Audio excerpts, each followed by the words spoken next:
right, today the topic is C, plan, do, and review, or it could be called the steps to success. And these are steps that have been tried and tested for many years by many people, said different ways.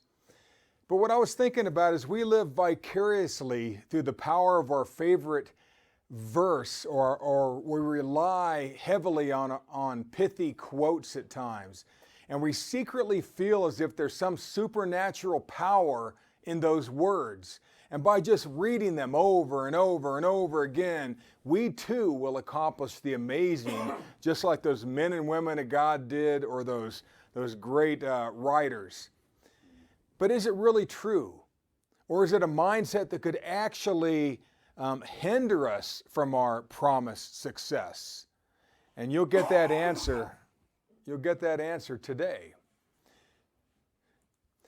You know, we Christians love to proclaim things like, but my God has already supplied all my need according to his riches and glory, or I'm a super conqueror, or I can do all things through Christ which strengtheneth me, or by his wounds I'm already healed. Or if we believe it will happen, we can say to this mountain, be uprooted and thrown into the sea, and it will be done.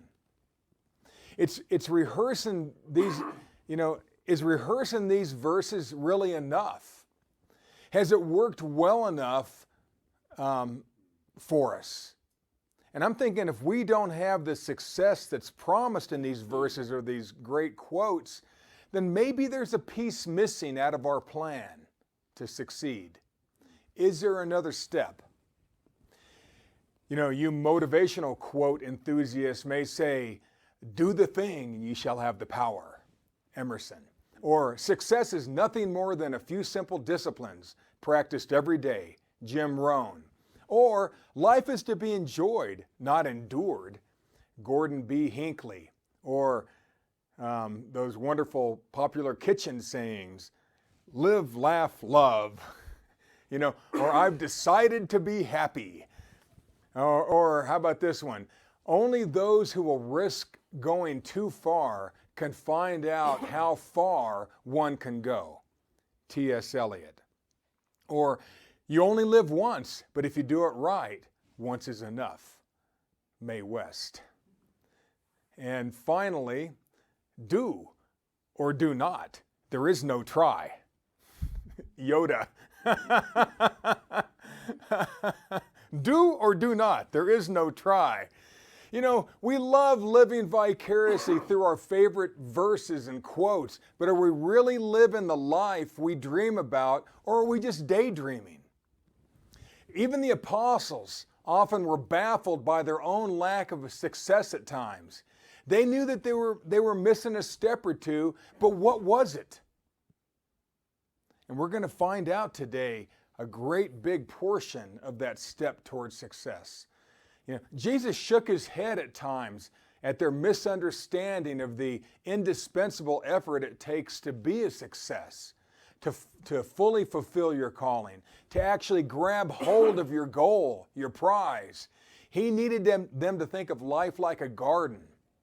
We envision the crop that we want. Then we plan it.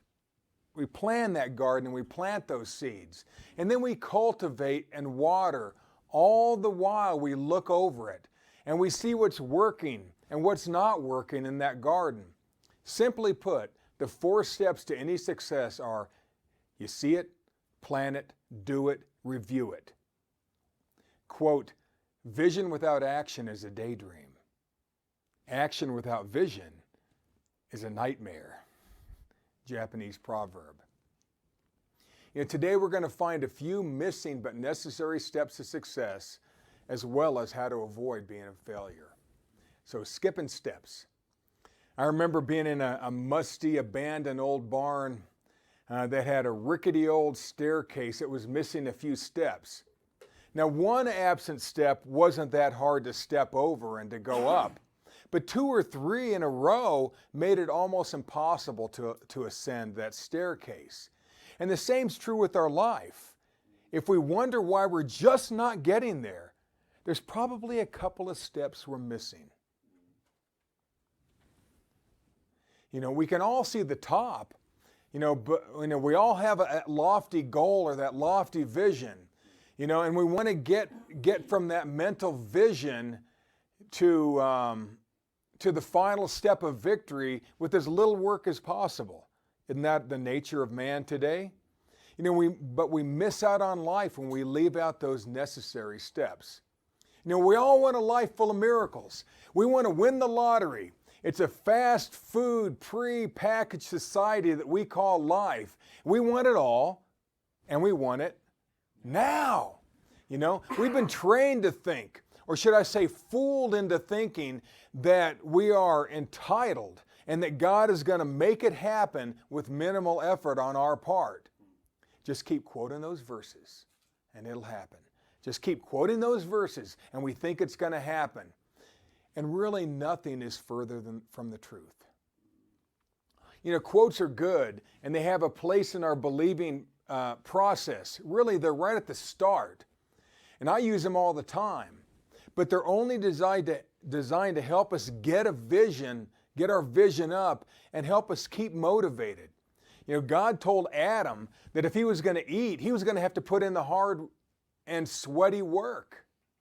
He told him he was going to have to sweat if he's going to eat. And God told him that he would need to repeat that work, sweat, and eat process until the day he dies. That's Genesis 3. It sounds sort of bleak, but if you like what you do, it's not that bad. It was never meant to be easy. A lot of people that you see that seem like it was an easy success for them, there's a lot of background behind that easy success.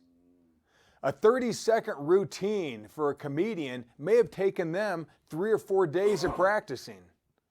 So it can look like they just popped that 30 seconds off the top of their head. Singers, writers, quote, if you really want to do something, you will find a way. If you don't, you'll find an excuse. Jim Rohn. When you find yourself making an excuse, you realize you're giving away your power. You're giving away your power to someone else. When you blame, you're giving away your power to somebody else. Don't give away your power. It's hard enough to come by. But this world is set up so that we just give it away. We just let other people have it. And then we live their dream instead of ours. Now, a fun fact regarding sweat, I noticed yesterday that only 2 people in the Bible are specifically named as to having sweated. And one is Adam and the other is Jesus. Isn't that crazy? They're the only 2 in the Bible that are named.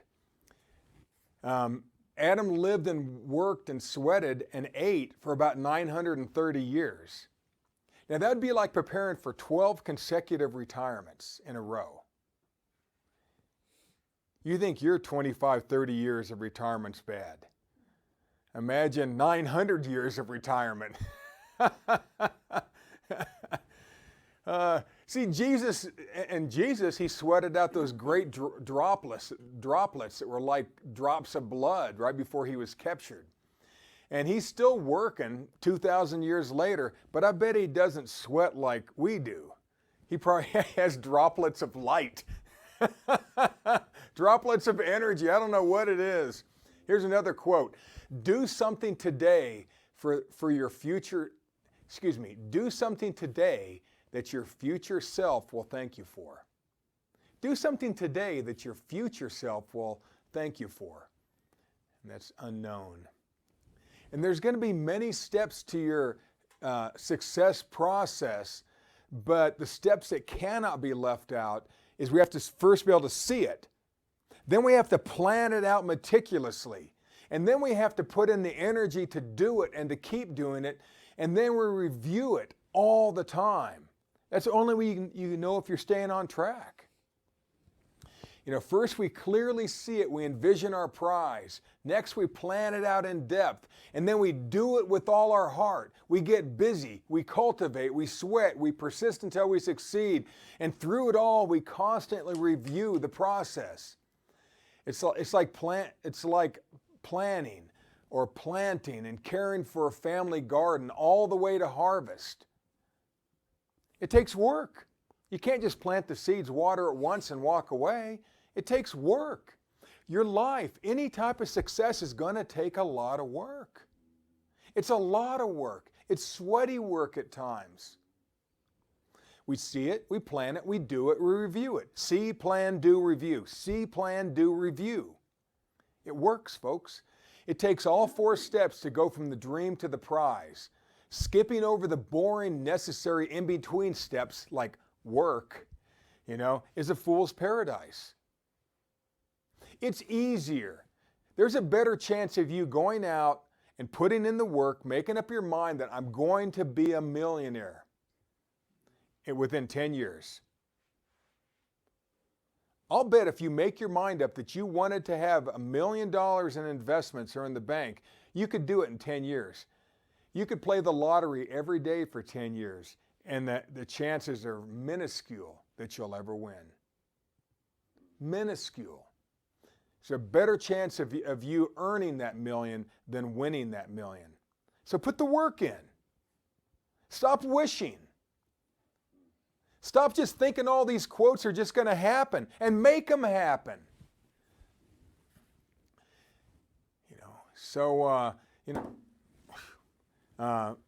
Do or do not. There is no try, like Yoda said. Do or do not. There is no try. Don't just try, just do. Don't try to do it, just do it. Believe it, expect it. Put in all the work necessary to make it happen, instead of waiting for somebody else to do it. Nobody owes you anything. This world owes you nothing. No ministry owes you anything. No job owes you anything except for maybe a paycheck. We see it, we plan it, we do it, we review it. Now we're going to talk about the missing steps here. Here's the missing steps. And this is where the apostles missed it. I mean, they did amazing things, but then they fell dramatically short. And we're going to read one section of Scripture where they just fell short. And Jesus will point out why. And we're going to look at a section of Scripture where Jesus taught his disciples a lesson of what it really takes to become supremely successful in one's own life. If it works for them, it will work for us. Jesus pointed out that they'd missed a couple of steps in their past, and Jesus coded this as prayer and fasting. Those are sort of code words, and we'll see why. In this context, prayer and fasting don't mean what you think they mean. It's not necessarily folding your hands together and getting on your knees at the foot of your bed, nor is fasting just pushing away from the table, going without food for an hour or a day or 10 days or a week.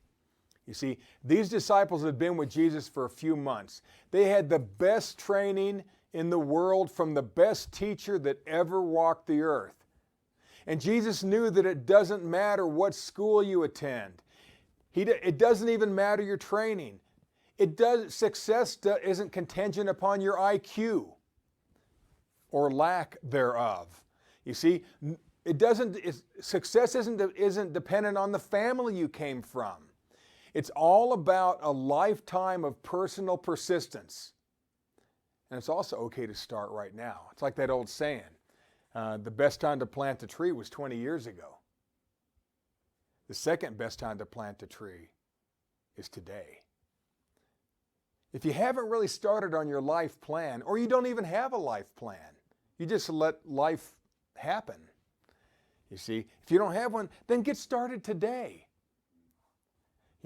Figure out what you want. You picture it, visualize it clearly. Where do I really want to go? Do I want to have $1 million? Do I want to have money in retirement? Or do I want to expect the government to take care of me someday? Yeah, right. The young people have no trust in the government. People my age still might. But the young people have none. They know if they don't save, they're not going to have someday. And they're going to be dead broke. See, These disciples had the best training, but they still were they were just expected stuff to happen. They knew it was all going to be okay someday. But, you know, it's like Dr. Phil says, how's that working for you? That pie in the sky dreamland. You want to make $1 million? Don't try to win it. Go earn it. You want a better job? Don't wait for somebody to hand it to you. Go do it. And if no one's going to give you the money you want, then make your own job. Then you can put 75 hours a week into what everybody else puts 40 hours a week into as an entrepreneur. Like Jesus and like us, they too had a version of the Holy Spirit, and they were pretty good at utilizing that thing.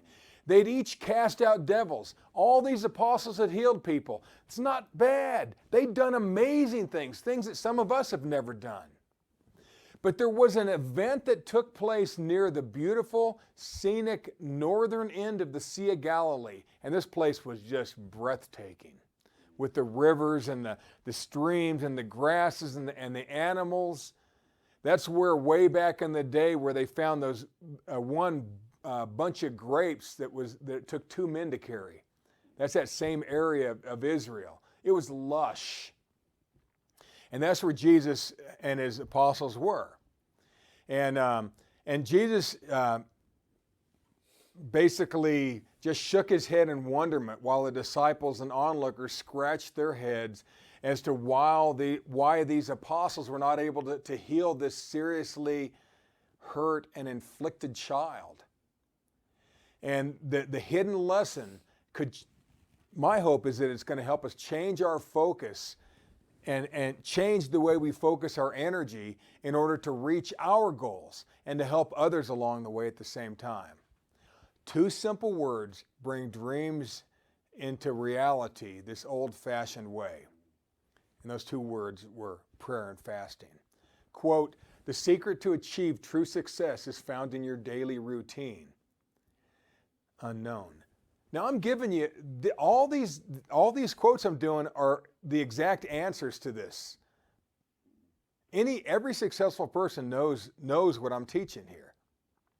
And when we find out what prayer and fasting really is, this was the missing ingredients with the apostles. Now, doing the miraculous. See, just because we may have sporadically seen or helped bring about signs, miracles, and wonders doesn't make us an expert. That's why we all have these gaps. We're really seeing stuff at one point in our life. We saw a sign, and then there may be years go by where we don't see much of anything. And then all of a sudden it starts happening again. Well, there's a reason.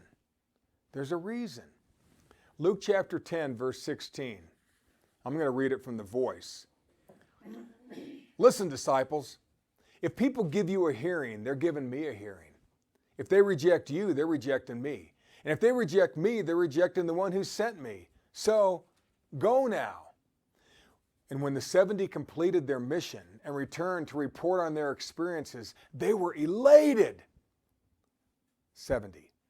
"It's amazing, Lord. When we use your name, the demons do what we say." Jesus, "I know. I saw Satan falling from above like a lightning bolt. I've given you true authority. You can smash vipers and scorpions under your feet. You can walk all over the power of the enemy. You can't be harmed." But listen, that's not really the point.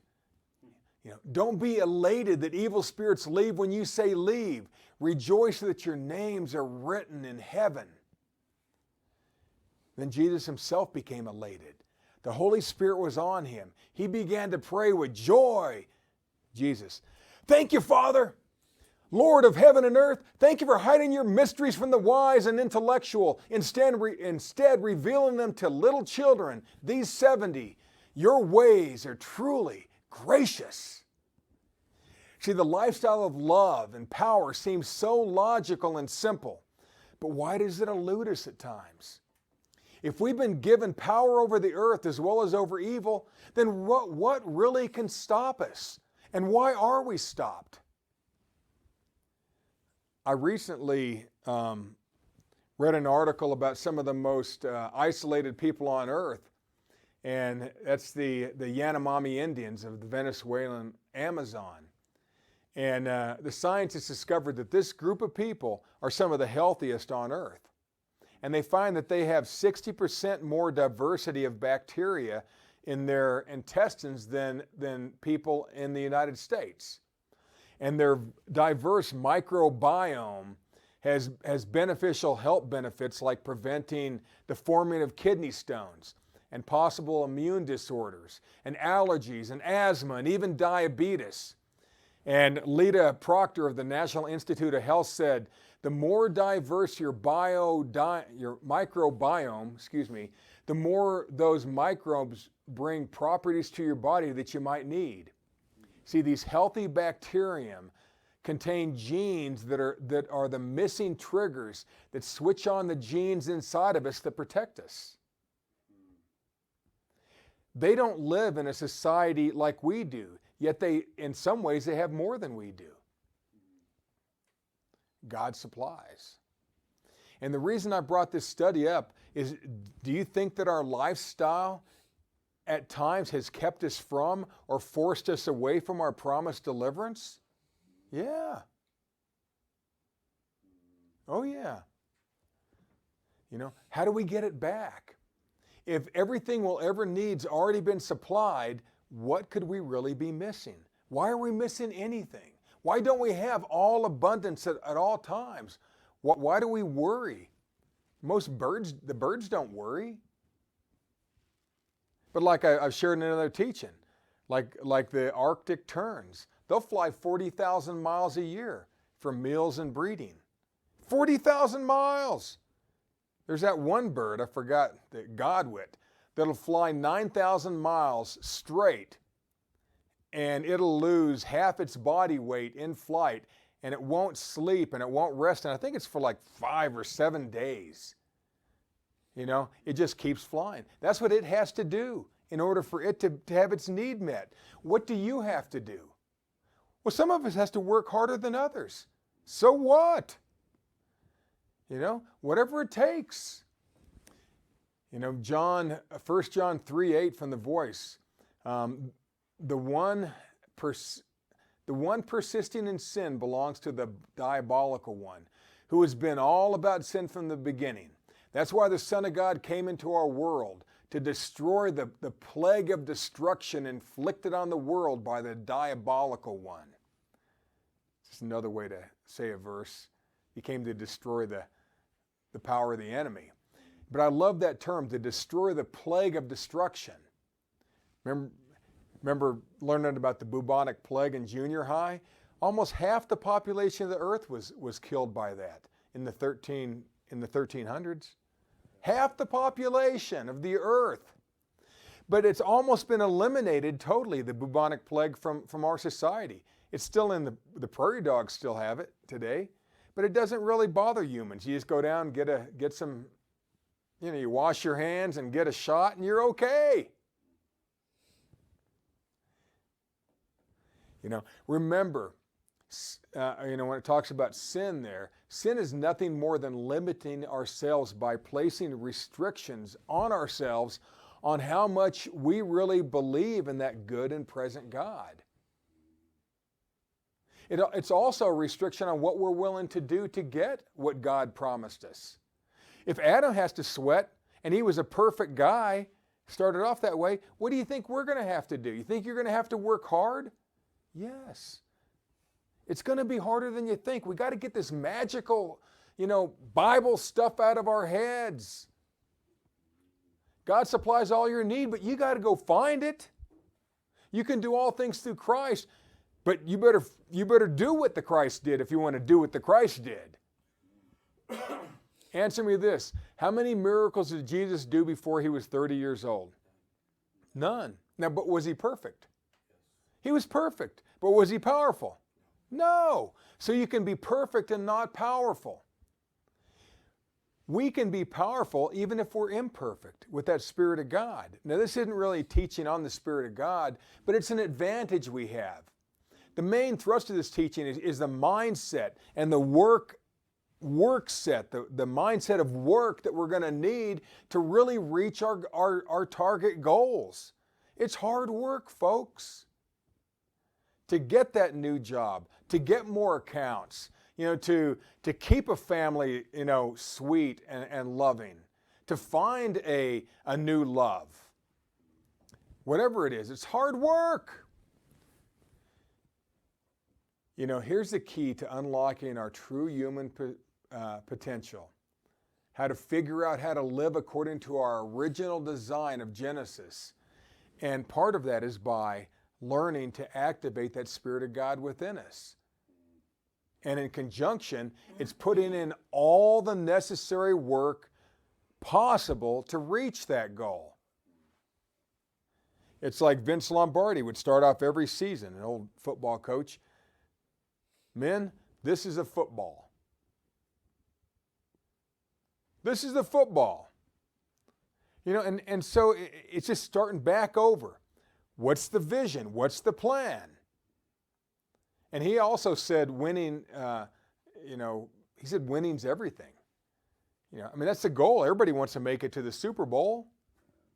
That's their goal. That's every team's goal. Whether they didn't win any games last year or not, they still can picture themselves doing it. But do they all reach the Super Bowl? No, only 2 teams do, but only one wins. It's all that hard work off season and during the season to get there. Stay healthy. Don't get arrested too many times. Keep your hands off your wife. You see? And and play like a team. You see? So the key to unlocking that, it takes the Spirit of God, but it also takes your brain. It takes seeing it, planning it, doing it, and reviewing it. See, plan, do, review. And if we're not doing that all the time, every day, every work, I guarantee we're not going to get where we're supposed to go. Remember that section of Scripture where Jesus' disciples couldn't heal that kid who was super possessed, where he was tormented? We're going to go into that, and we're going to learn all these lessons right here. And we're going to see what that prayer and fasting is. So this is the lesson of the child. And Jesus used so many lessons that surrounded children that help us because they're innocent, and they have goals. I ran into a young lady the other day at a restaurant, and I said, what are you majoring in? You could tell she was smart and she was in school. She goes, I'm going to be a registered nurse, and I'm going to be a nurse practitioner at someday. I said, that's great. I said, how long have you wanted to do that? She goes, since I was a little girl.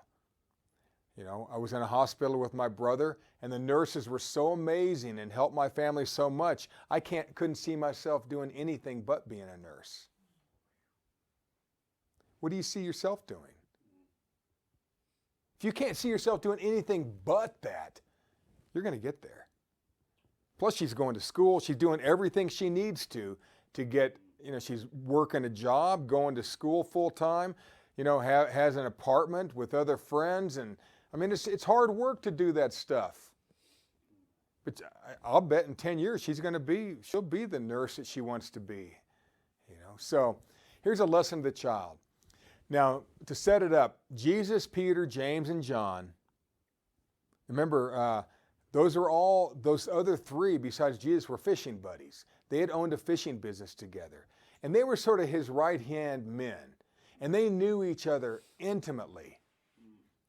And they were in the process of returning from what we term the Mount of Transfiguration. And just northeast of that beautiful area that I just mentioned, north of the Sea of Galilee, is a mountain. It's in Syria today. And it's a snow-capped mountain. They even ski on that mountain. You see? Well, that's where these guys walk to. And that's where they're coming back from. And during that 24 or 48-hour period, I'm not exactly sure how long it was, they went up there. And these men not only heard the voice of God talking and speaking out loud to Jesus, but they saw his clothing gleam for a few minutes like the bright clothing those angels wore. And plus they saw what looked like prophets of old appear and talk with Jesus. They heard this stuff. And they were flabbergasted. And then in fact, they were so amazed, they started just shooting off their mouth, just saying crazy stuff. Oh, well, let's build 3 temples right here for, they were just talking. And then God told them to zip it. He said, this is my beloved Son. Listen to him. Listen to this guy. And I think that still holds true to us. Why don't we listen to the Christ? Why don't we listen to the Word of God? Quote, no matter how many mistakes you make or how slow you progress, you're still way ahead of everyone who isn't trying.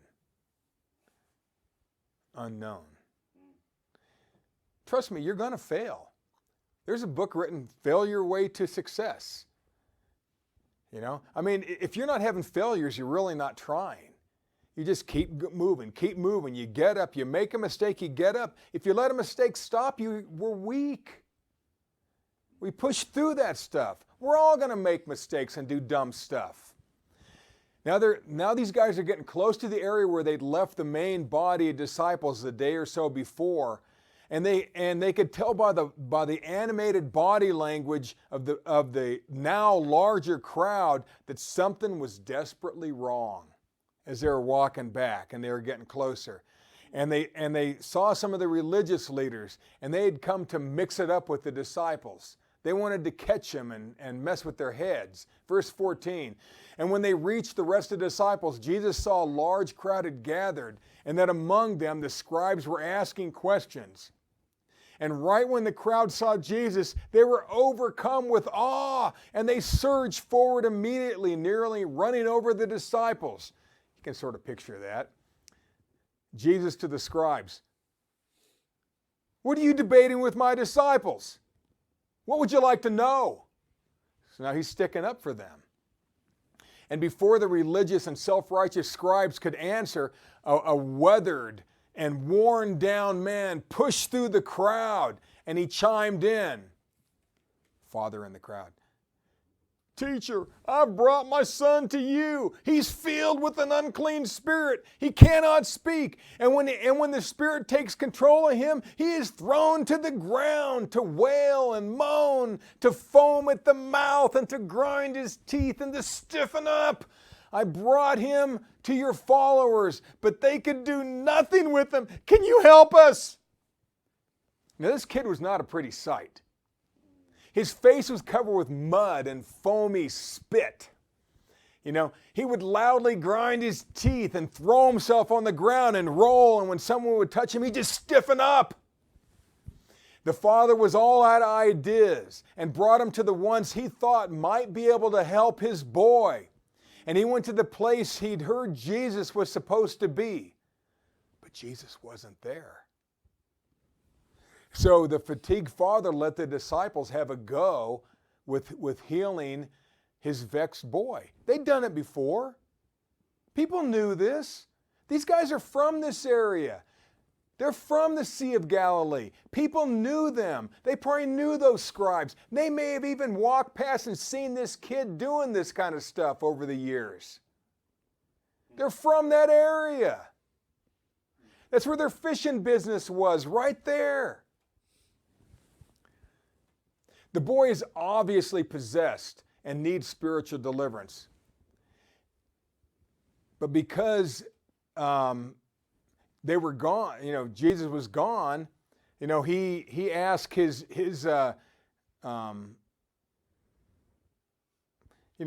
followers, it's like, he said, what do we need to do here? What's going on here?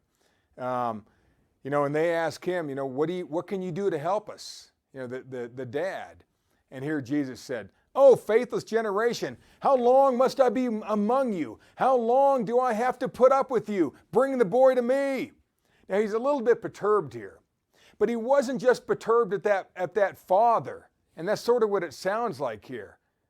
He's perturbed because the apostles still aren't getting it. They're not seeing the work that they have to put in day after day, the thought time, the work it takes to be a success even spiritually. It takes work. You don't just wake up one day and you're a spiritual person. No more than you wake up one day and you're a physician. All of a sudden you wake up, you got a stethoscope. Whoa, I guess I'm a doctor now. And you go and start doing surgeries on your friends. You know? I mean, it's ridiculous. How many years did it take for that person to become a physician? It took years. Bring the boy to me. And this is a telling comment. After all the disciples had witnessed, all the miracles they had individually and as a group done, Jesus thought they should be further along by now. Not to mention the father who was emotionally like a drowning man, grabbing at straws, anything to keep him afloat. Maybe you felt like that at times, like you're going down. I need some help here. Looking for someone, anyone to help him. He was at his wit's end, this man. Verse 20, they brought the boy towards Jesus, and as soon as he drew near, the Spirit took control of the boy and threw him on the ground, where he rolled, foaming at the mouth. Now, it'd be quite a sight if you were in Walmart and you walked up to a family and this kid hopped out of the basket and started foaming and gnashing his teeth and rolling around on the floor, having the gum that's stuck on the floor sticking to his hair, you know. The kid did exactly what the father said he was going to do. And Jesus was a cool cucumber. He was a cool dude because he knew what it was, but he also knew to help this, he needed a little more background from that dad. Needed a little more info, a little more intel. And he had to get inside the head of this kid, so to speak. And what the father had said up to this point didn't mesh with how bad the kid really looked. The dad said, oh, he falls down sometimes and he wallows foaming and he gnashes his teeth. Okay. But this kid doesn't look like that. I'm going to show you what he looks like in a second. The dad was like, hey, he foams and falls a bit. You know, a little bit. The other day I was called over to a house to handle a problem. And I went in and the young wife started crying and pointing her finger at me, saying horribly nasty things. And at first I was shaken, but then I quickly realized what was going on spiritually. And after a brief but intense blow-up, she walked into an adjoining room and would only talk to me through the walls. She didn't want to, she couldn't be in the same room with me. And once I wasn't shaken by her. And her husband acted like it was just business as usual. And because it was for him. And I came back the next day to further deal with this situation and to try to help him out. And she repeated her erratic behavior again, tears and crying and pointing. And then she just stormed out of the house. And this time her husband apologized for her behavior, and he said she doesn't play well with people. You know, he has no idea what he's dealing with. And I didn't take her personal venom personally, but I did recognize where it came from, and I helped resolve this situation that could have cost me, tens of thousands of dollars. Because the adversary is always going to try to get you trapped. But sometimes when somebody's unreasonable like that, you got to understand where it's coming from. It's not an attack against you, it's just an attack. And if you take it personal and you get flustered and shaken, it's going to throw you off your game, off your mindset. Then you can't believe, and if you don't believe, you won't receive. We can't give our power away to people anymore. And you have to train yourself to not get affected by this stuff. And it's not easy. Jesus had to work on his vision of deliverance for this kid. He had to be able to see it. He had to be able to picture this kid totally delivered. But this kid, wait till you see what he looked like. Jesus to the Father, verse 21. How long has he been like this? Father, since he was a baby. Since he was a baby. This spirit had thrown him often into the fire and sometimes into the water, trying to destroy him. I've run out of options. I've tried everything. But if there's anything you can do, please have pity on us and help us. Now comes the truth. This kid is not only deaf and dumb, but he's suicidal. He's suicidal. He's covered with burns, scars all over him. His hair is singed on one side. You know, he smells. He's covered with mud and spit. His teeth are just worn down to nubs. He didn't just fall down in foam sometimes. This kid was flat out nuts, vexed.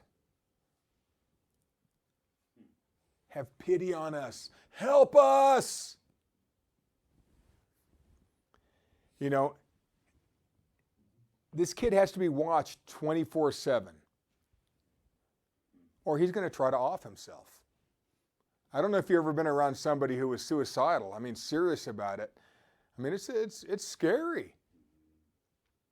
You got to watch them until you help them get their minds back and where they can love themselves again. See, Jesus was a good listener because he picked up on the Father's main problem. He heard him say, you know, if there's anything you can do. And I know you've been taught many things on this, that he turned that if, you know, but I want you to look at this a little bit differently. If there's anything you can do, isn't that the victim mentality that we deal with nowadays in our society? That's what Jesus was dealing with. This man, he was just, it's a victim mentality. Come on, I need you to do something for me. You know, I need society to help me. You know, now I don't know what it's like to be beat down, you know, by a child, you know, that's possessed, but I can only imagine. Quote, when you blame others, you give up your power to change. Robert Anthony. When you blame others, you give up your power to change. His plan was no plan, this father. But Jesus was always a man with a plan. He was a great listener. He knew exactly who he was. Jesus saw it. He could see this. Now he's planning it. He's planning his attack, so to speak. Remember, he came to destroy the works of the devil? You see, he had to plan it out. How am I going to deal with this? I had to think, how am I going to deal with this woman? Well, I decided I was going to be direct with her. And I wasn't going to let her walk over me. You see, I didn't yell at her, I didn't need to. I just was direct, a yes, no, you know, bang, bang, bang.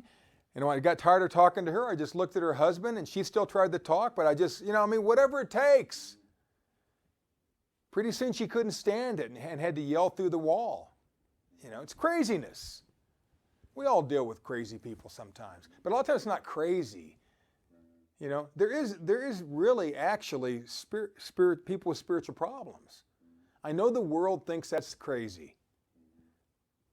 It's no more crazy than you having the Spirit of God, right? Having Christ in you. A lot of Christians don't believe in spiritual things, but they sure believe that, you know, they're Christians, that they have that Spirit of God in them. So I'm just telling you, there's stuff out there. We need to get sharp. So Jesus, verse 23, what do you mean? If there's anything, all things are possible if you only believe. What do you mean if? If there's anything I can do. All things are possible if you believe. He just turned that victim mentality right back on that guy. You need to do something. What are you doing with your mind? You came here expecting magic from my disciples when all the time you hadn't done your part as a dad. It's hard to blame the guy, you know, but guy, you got to take the blame. If you're the one who's wrong, it's hard to do. Jesus laid the responsibility fully back on that dad, and we must each take full responsibility for our own lives and families. It's nobody else's fault, folks, if you're broke. It's your fault. You fill in the blank of whatever your lack is. You see, if we're waiting for somebody else to take care of us, that's a victim mentality. There's no believing in that. There's no believing in that. Like an entrepreneur, the moment they stop prospecting, the moment they stop making sales calls is the moment they start failing in business. You become an entrepreneur, your whole life is going to be sales, is going to be recruiting or prospecting, whatever your term. It never ends. Once you stop, you begin to fail. Well, think of that in terms of your marriage. The moment you stop loving on that woman is when that marriage is beginning to fail. It's incremental. It doesn't happen in 1 day or 2 days or 10 days. It's just all those times. But the moment you start putting that love back into that marriage and your conversations and your thoughts and your texts and your emails and your tweets and all that stuff, then it's going to start happening again. You see, it's not society, it's not race, it's not lack of education, nor any other excuse. I don't care what neighborhood you were raised in. You can get out of it. There's people who all over Hollywood and in the military who came out of Harlem, came out of Detroit, came out of the poor, dirty South, came out of abusive families, and they made something because they said, dang it, I'm going to make something of myself, and they did it. Quote, if you want something you've never had, then you've got to do something you've never done.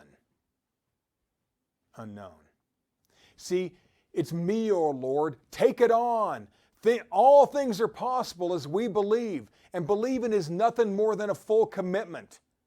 It's not a magical thing. It's not a prayer. It's not a verse that you memorize. Believing is full on, full life, full energy, full focus commitment toward what you want. Without that, you ain't going to get there. You want a house? Then figure out how to get your house. Right? You see, Father, now he's crying in desperation, Lord, I believe. Help me to believe. Now the dad gets it. He takes it on. He commits in front of the Christ. The disciples are watching all this happen. He needs them also to get it, which is the greater lesson here. Quote, life is not a spectator sport.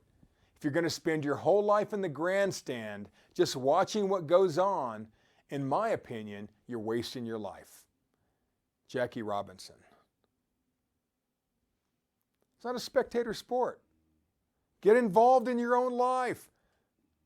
If other people get involved in your life, it's because they want you to help them with their dream. Typically. Except for family and friends. They may help propel you, but still it's not up to them to do it, right? I remember when I first left one job and I had somebody tell me, I'm going to hire you. When you leave this one, I got a job waiting for you. I want you to manage all my properties and all my businesses. And so I was fully expecting that. I quit that other job and I said, okay, I'm ready. And the guy goes, what? I never said that. And I thought, oh boy, he just lied to me, because I found out later the guy is a big liar, but I didn't know it at that time. You see, but I put all my trust in this guy giving me this job that I thought would be a lot of fun, and I didn't look for anything else. So it set me off my game about 3 months. That's why I had to end up starting my own business at one point. You see, in fact, I had another woman tell me that they could get me a job at their company. If I just studied this stuff and took this class, and I did and studied it, and I asked that person, they go, oh, I didn't really mean that. So then why'd you pay? I put my trust in people. You can't do that. Even if these were my friends. I fully expected them to help, but they didn't. They just shined me on. They made me feel good until I really needed them. See, now the dad gets it. He takes it on. He commits himself. Verse 25, Jesus noticed that the crowd was now getting bigger. The crowd had gathered around them now, and he issued a command to the unclean spirit. And the other people make a difference on how we act and react at times. So he had to get busy. And Jesus, he said, listen up, you no-talking, no-hearing demon. I myself am ordering you to come out of him now. Come out and don't ever come back. 26, the spirit shrieked and caused the boy to thrash about. And it came out of that boy and left him lying as still as death. And many of those in the crowd whispered that he was dead. But Jesus took the boy by the hand and lifted him to his feet. Jesus went through all the steps, not all at this single event. He saw this kid delivered. He trained himself to do that. Can you see yourself delivered? He talked the dad through the steps of believing, which is planning. He planned it. He had to get this dad's mind to a certain place and stop feeling sorry for himself. And that's hard if you've done that for years. It's real hard. You have the victim mentality. And then Jesus did it. He said, get out of there and don't ever come back. And he cast out that spirit. And what got Jesus' goat earlier was not that this father's low believing and high victim mentality, but it was the work ethic of the apostles. They were a little bit lazy on something. These are hardworking guys. They were entrepreneurs. They were businessmen. But they were a little bit lazy on something when it came to the spiritual. They were so used to Jesus doing everything that they didn't take it on like they should have. Verse 28, later he and his disciples gathered privately in a house. Disciples to Jesus, why couldn't we cast out that unclean spirit? I don't get it. Sure looked easy for you. Now comes the review. Remember, see it, plan it, do it, review it. And they were baffled as to why he was able to cast out the spirit and they were not. It bothered them. They had done it before. What was different this time? And maybe in your business you thought, gosh, I've been working, and things are going great. And now all of a sudden it stopped. It's like the faucet shut off. I've experienced that. And that's when you got to just stop and go back to what works.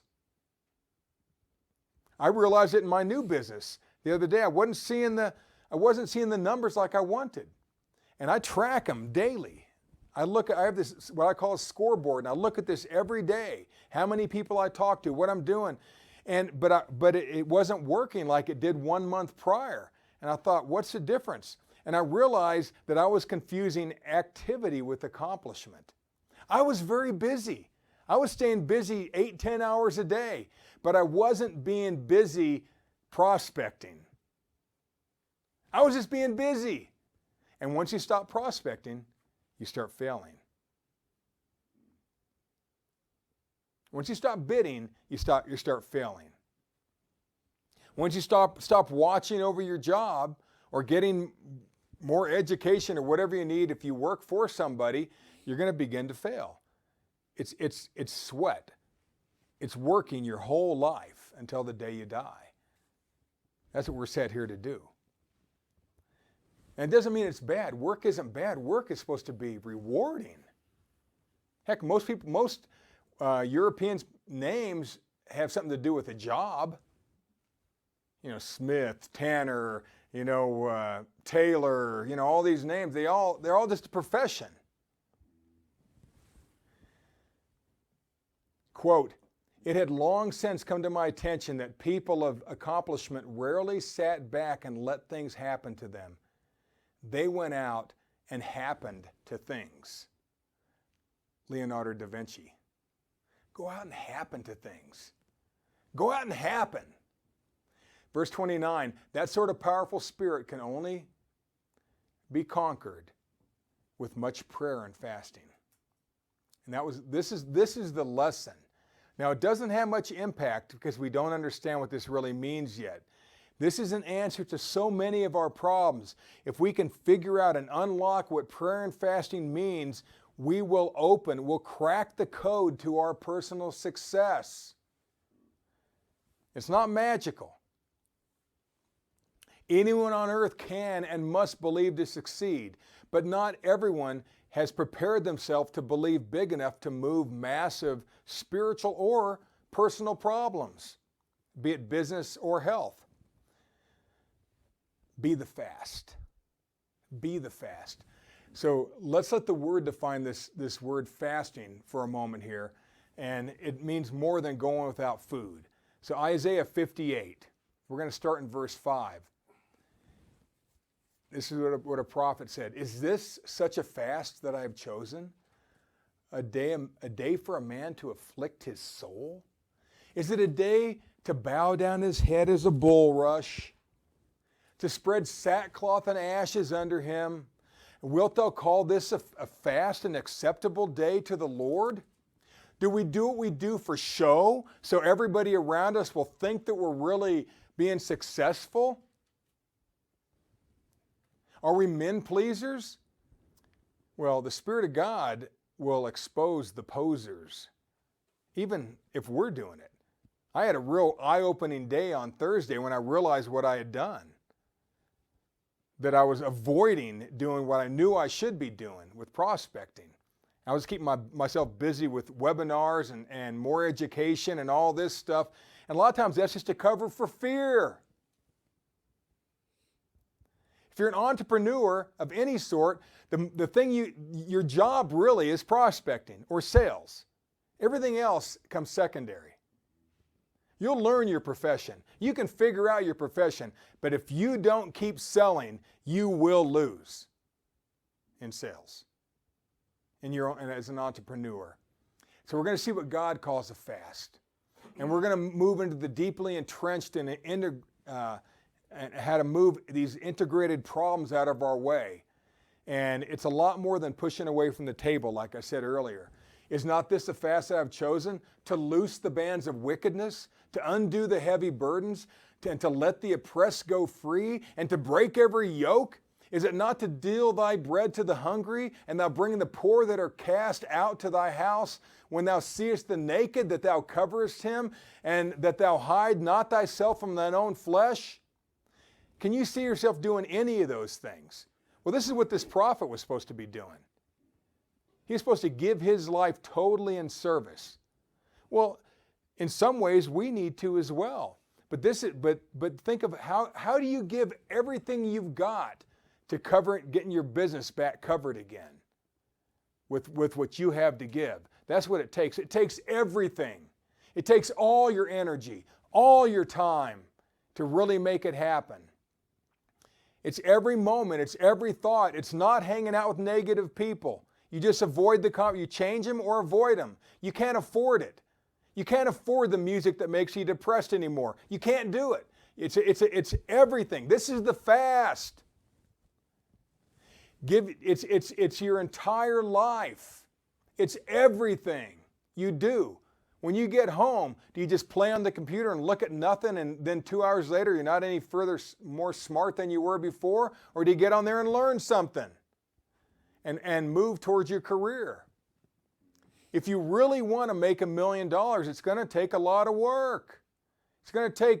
Might take changing some acquaintances.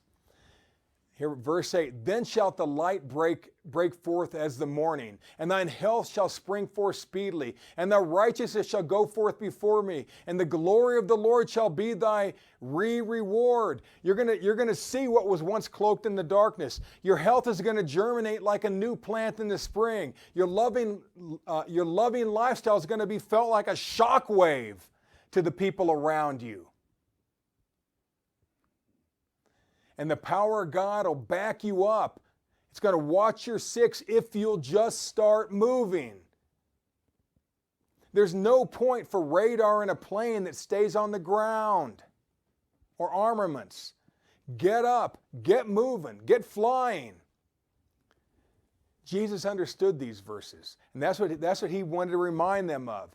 Where you guys are missing it, folks, where you apostles are missing it, is you're not putting in the work all the time. You like the magic shows. You like these big events, feeding 5,000, feeding 4,000, walking on the water, raising the dead, healing the lame, healing the lepers. But what are you doing in your off time? What are you doing with your minds? And you see what they argued with each other. They play with, they conversed, they bickered, they tangled, they fought, they mess with the ladies, verbally. You got to get this under control. If you want to live, if you want to cast out these deeply embedded spirits, you got to get more into it. If you want to be more success in your marriage, your business, whatever, you got to get more into it. So that's as far as we're going to go with that stuff. But, really, in modern terms, you are the shizzle. You see, you're the real deal. You make the difference. You are the fast. Quote, life isn't about finding yourself. It's about creating yourself. George Bernard Shaw. Another quote, let me tell you that the secret that's led me to my goal, my strength lies solely in my tenacity. Louis Pasteur.